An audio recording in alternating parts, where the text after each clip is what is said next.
Tyne Tees region. With Helen Carnell and Gregg Easteal. Hello and good evening. Thanks for joining us. On tonight's programme, a growing dispute, the legal row over whether England's largest new forest should be planted in County Durham. More questions over Durham's much-delayed Milburn Gate development as a new bar's put on ice. From Azerbaijan to the Etihad, after a great night in Europe, Newcastle are back in domestic action at Man City. We look ahead to the weekend sport. And one mum's Arctic mission to give back to the charity which helped her through her family's toughest time.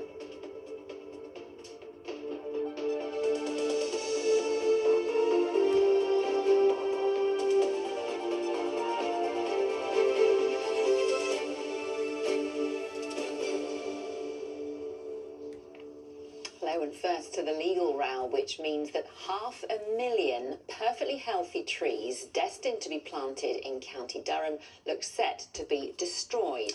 Yes, Greencroft Forest near Lanchester was given the go-ahead last year. It would have been the country's biggest new forest in decades, but a court challenge has now thrown the project into doubt. And while judges consider the arguments, the trees due to be planted are going to waste, costing the nursery which grew them hundreds of thousands of pounds. Julia Barthram has the details. Row upon row of saplings, 600,000 trees of 31 species. After years of careful cultivation at this family-run nursery in Corbridge, they're being harvested, ready to move to their final planting place. It can take about 5 years from deciding we're going to grow a crop of whatever to having the seed, treating the seed, getting it ready to sow in our beds. And then we grow it in our beds and then we harvest it. And this is where the saplings were destined to go. Well, this waterlogged ground is ideal for what we want to be planting the trees into, and we would be doing that typically between now and April. The saplings had been due to become Greencroft Forest, a massive commercial forest planned on 290 hectares, stretching from Lanchester to Anfield Plain. The climate change objectives that the UK have require 30,000 hectares of new tree planting to capture carbon dioxide every year. This is part of that. This will be a mixed scheme, some commercial, which is modern commercial timber species, but over a third of it will be native planting. But no trees are being planted here this season. For generations, this land has been farmland with fields and hedgerows and wide open views. To change that and create a forest here requires careful planning, thorough assessment to comply with strict regulations. The government body, the Forestry Commission, which oversees developments like this, had looked at the plans and given Greencroft the go-ahead. But some who neighbour the site have challenged that decision. Lanchester Properties, which owns this industrial estate next to the site, says it's acting on behalf of local residents and landowners.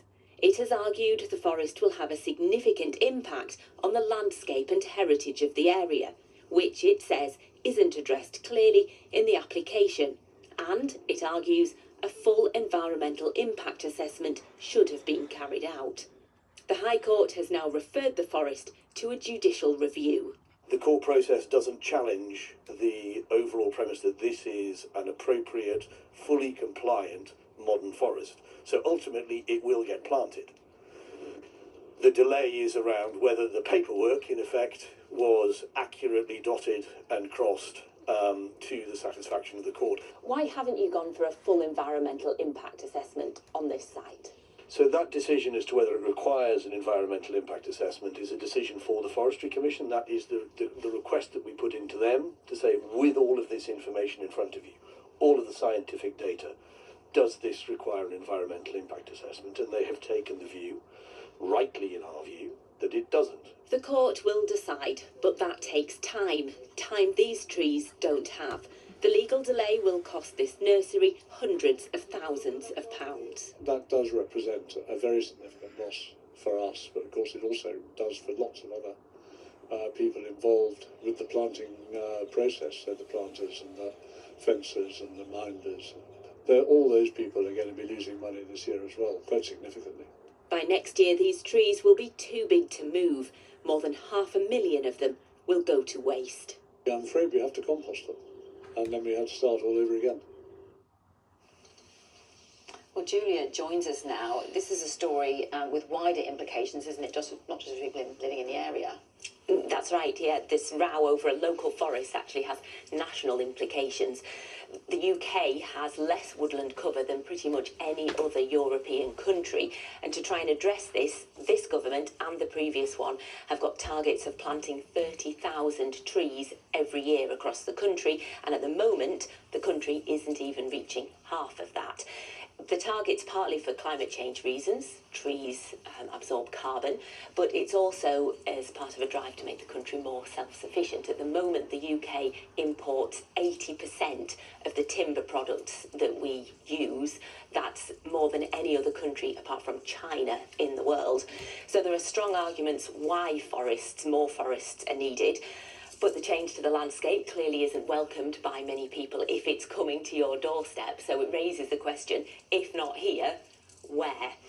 Bringing it back to the local, to Greencroft Forest, whether it goes ahead, when it goes ahead, depends very much on the length of this legal battle. And as we've seen, locally, it does have real-life implications, expensive ones, for local businesses.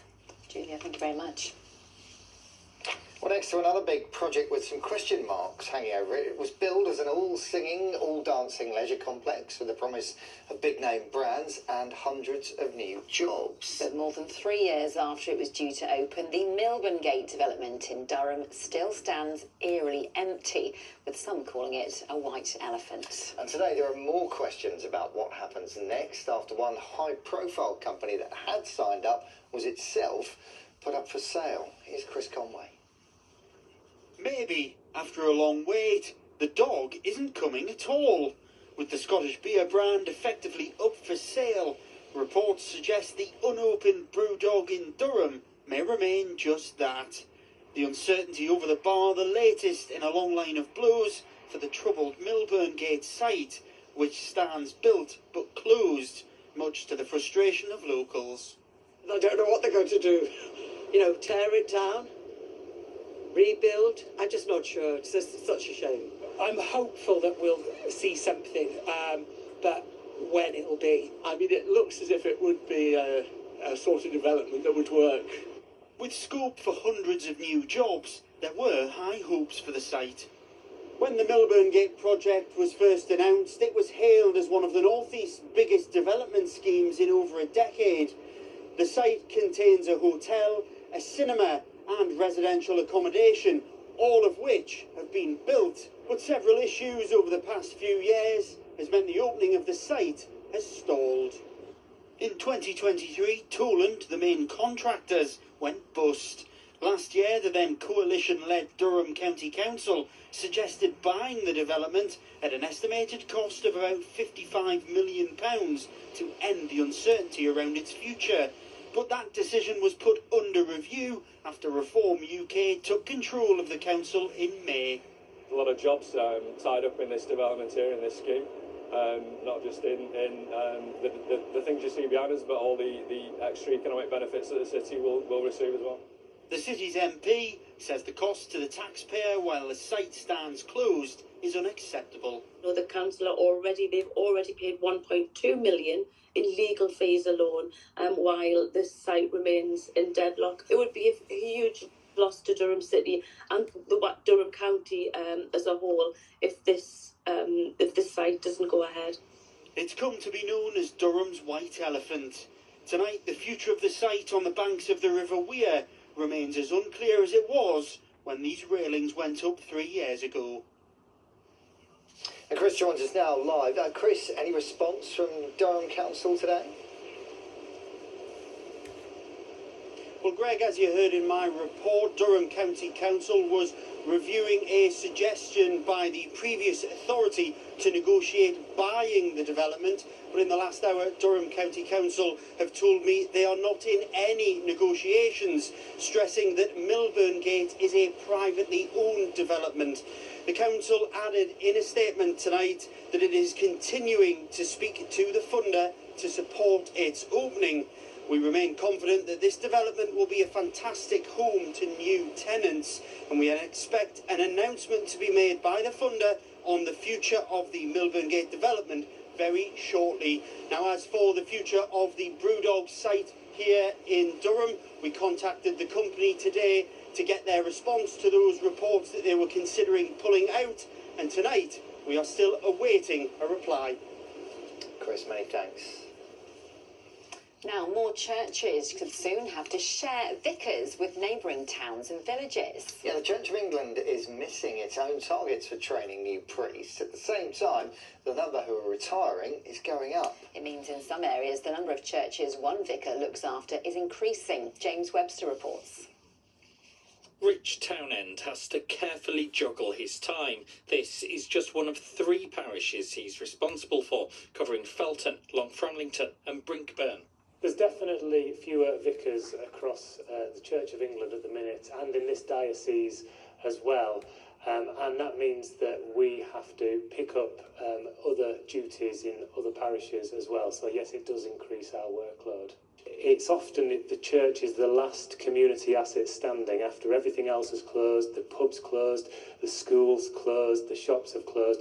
The parish church still stands there, and yet we don't have the clergy at the minute to fill them.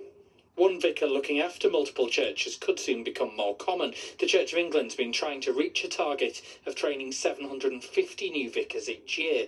It peaked in 2020 at 579, but has since fallen. Last year, there were just 444. That shortfall means more vicars looking after more churches until the number of people considering ordination increases. Some people find that really energising, so they love the fact they can paint on a bigger canvas, they can enable all sorts of other people to be involved in ministries. The figures aren't fully out for this year, but the numbers we're seeing are up again on last year, which is an encouraging and a steady increase. And there is that tremendous sense of people discovering the joy and the excitement of exploring not just a career, not just a job, but a vocation which is deeply fulfilling, and such a privilege really to serve these communities. So what is it that you love about St Gabriel's? Some parishes are feeling the pressure when trying to fill vacancies. The emphasis is put on the Bible. At this church, they've produced a podcast to attract prospective candidates. The heart of the podcast is that we're talking about the things that we love about our church, and that's because we love our church and we think it's a great place to be, and we want the right person to come and join us in that journey and to be part of this community, and that's really the key thing. But there is no quick fix. Studying to become a vicar takes several years. Until the shortfall is filled, vicars will have to serve multiple churches and rely on volunteers to support them. James Webster, ITV News. Simon's here to look ahead to the weekend sport.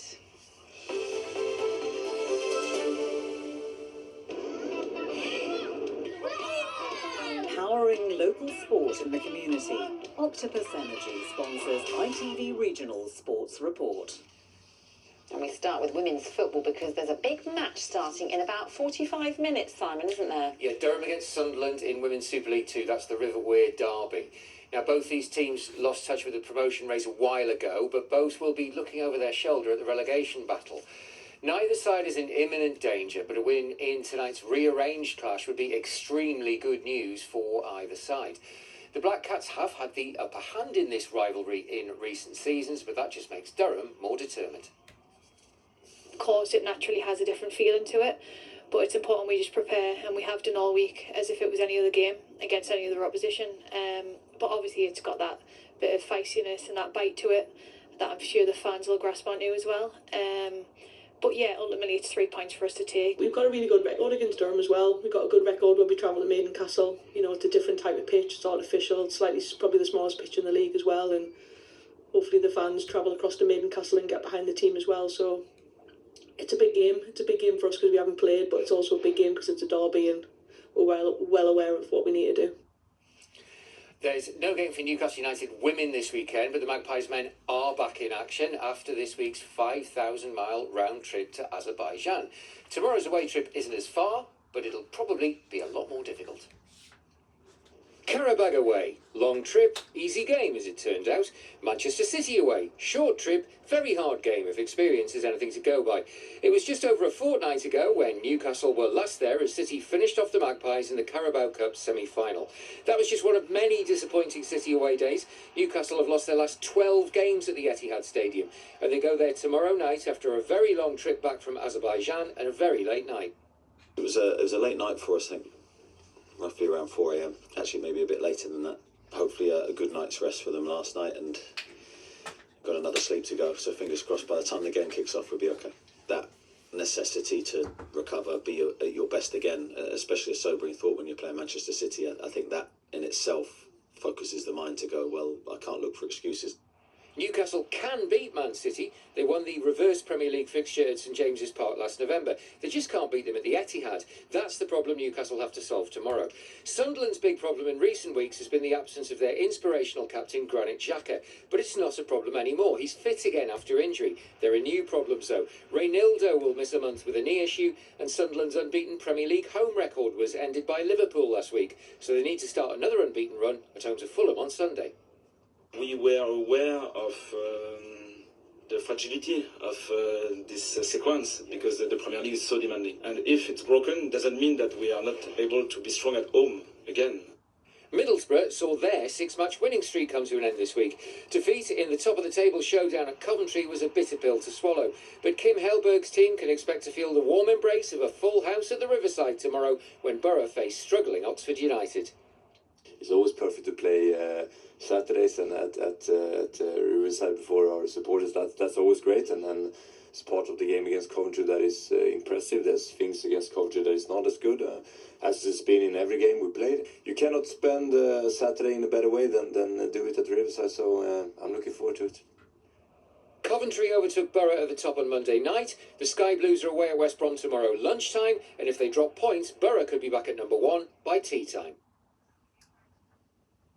You can see all the EFL action, including Borough versus Oxford, on ITV1 at 11:15 tomorrow night.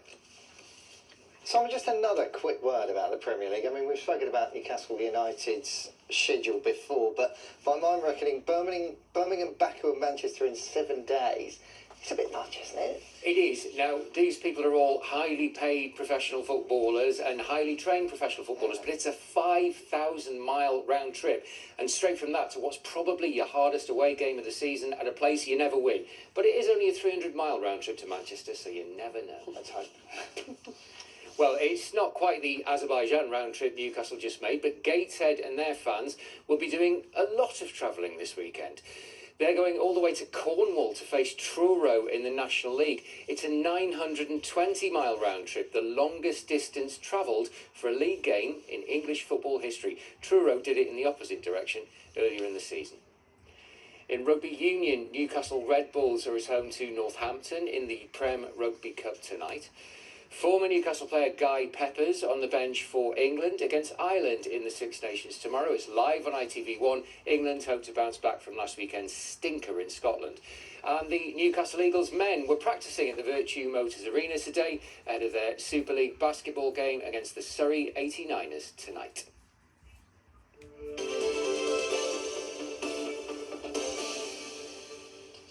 Thanks, Simon. Now, the weather has been chilly of late, to say the least, but it's perfect prep for a County Durham mum. Oh yes, Cheryl Adamson will battle sub-zero conditions to snowshoe, cross-country ski and husky sled, easy for me to say, and is taking part in an Arctic challenge. Yeah, it's all to give back to those who supported her family when her little girl was in hospital for 16 months, waiting for a life-saving heart transplant. Emily Reader has the story. Wrapping up to brace the elements. This has become a routine for Cheryl ahead of a 5-day trek across the Arctic. But this is no holiday. It's a brutal test of endurance, stamina and resilience. This is so far out of my comfort zone. I've got the thermals out, I've got my winter boots and breaking them in, and it's all sorts of things like over-country skiing and snowshoeing and the huskies as well. Cheryl's daughter Beatrix was diagnosed with dilated cardiomyopathy in 2022. A heart transplant was her only chance of survival. She spent 16 months in hospital, waiting for a donor.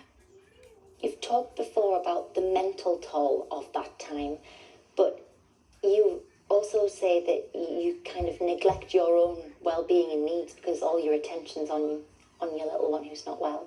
I do have pictures of our time in hospital with Beatrix, and you can see the deterioration in your physical health as well as, I mean, obviously it's a really emotional time, but you can see that you're not looking after yourselves, you know, not sleeping, not eating properly, certainly not exercising. However daunting the task ahead, Cheryl remains motivated to give back to those who helped her family in their time of need. She's fundraising for the Charlie and Carter Cookson Foundation. The South Shields charity offers financial support to families who have children with life-limiting conditions.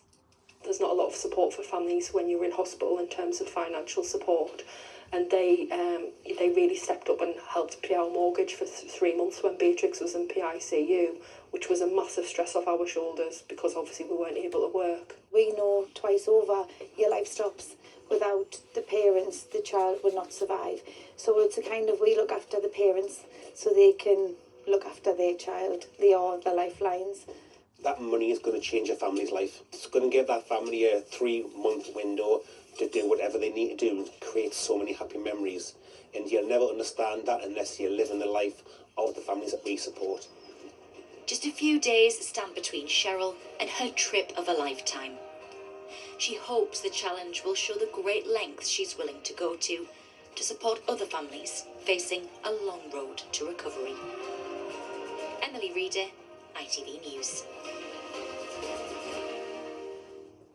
Wow, real snow to train in, Cheryl. Yeah, Really, amazing. best of luck. What a trooper. Right, he's here then.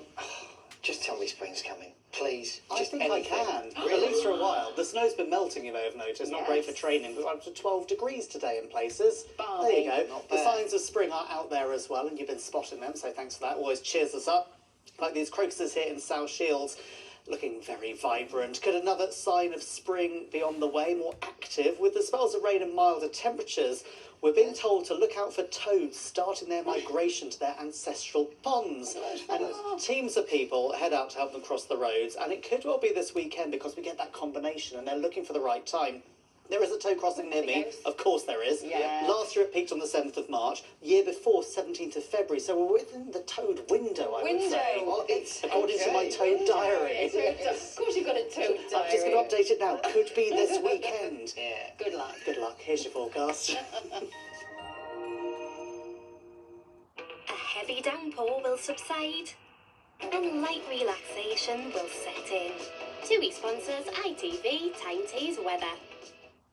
With low pressure staying near us through the weekend, it's going to be changeable. Cloud amounts will vary though. We do get some brighter skies, but further patchy rain and showers. All of this though is working its way in from the west. That's better for us because a lot of the heavier rain, the thicker cloud filtered out by the higher ground. Windy at times as well. Blustery conditions mean the showers move through quickly and they're still dragging up that milder air. So feeling quite spring-like, certainly as we head into Sunday. For Saturday, we do have that feed of cloud and rain coming in from the west. Heavy at times, particularly over higher ground. It clears through quite quickly into the early hours of Sunday. And although there are a scattering of sometimes sharp showers moving in from the west, it's breezy. They move through quickly and we're holding on to plenty of sunshine. For now, as we end the day, you can see a scattering of showers, some patchy rain, the clouds coming and going. We do get some clearer spells developing at night, but with the breezes, the cloud rolling through, the patchy rain trying to push in as well. Actually, with this combination, our temperatures hold up 6-7 degrees as the overnight low. That's the average daytime high for this time of year. So we know into tomorrow morning it's a mild start for February. Mild but messy, lots of cloud around, bits of patchy rain. This is going to clear through into the afternoon. Again, the higher ground filtering out that cloud. We'll see some brighter spells at times. Temperatures still reaching double figures, highs around 11 or 12 degrees. The area of rain that's waiting in the west here through the afternoon makes its move as we head through the evening. There'll be some heavy bursts on that, but it is short-lived. It clears out towards the North Sea. And then into Sunday, the cloud will start to break. We get the brighter skies. A scattering of showers again moving their way in from the west. So Sunday not looking too bad, mostly bright with a scattering of showers. Further patchy rain and showers into Monday. In all of this, our temperatures holding up in double figures. Have a great weekend. TUI sponsors ITV Tyne Tees Weather.